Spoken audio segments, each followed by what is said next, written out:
Hello. Meron tayong dalawang klase ng flint stick. Itong may magnesium, tapos merong ferro rod, tsaka yung puro na ferro rod. Ang pinagkaiba nila, mas mabilis to kasi kailangan mo ipunin yung magnesium bago mo i-strike yung ferro rod. Dito puro lang siya spark. Try natin.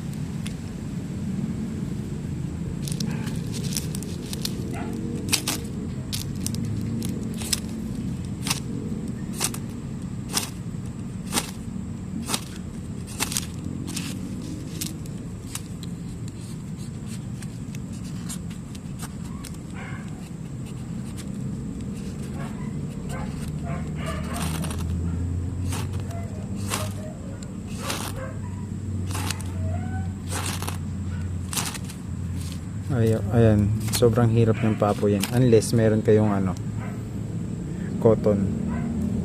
Sa cotton sobrang bilis niya lang,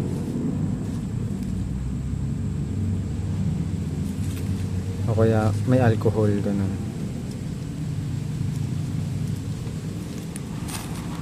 Ayan, isang strike lang basta cotton.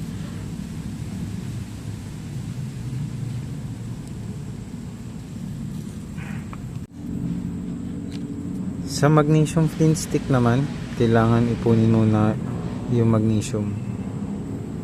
Ito yung magnesium, tapos tsaka i-strike nitong ferro rod.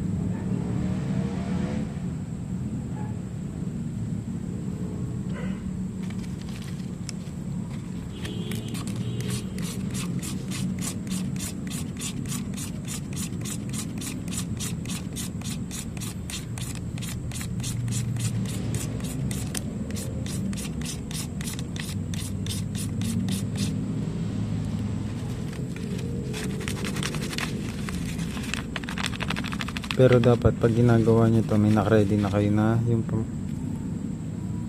mga panggatong. Yan. Yun lang.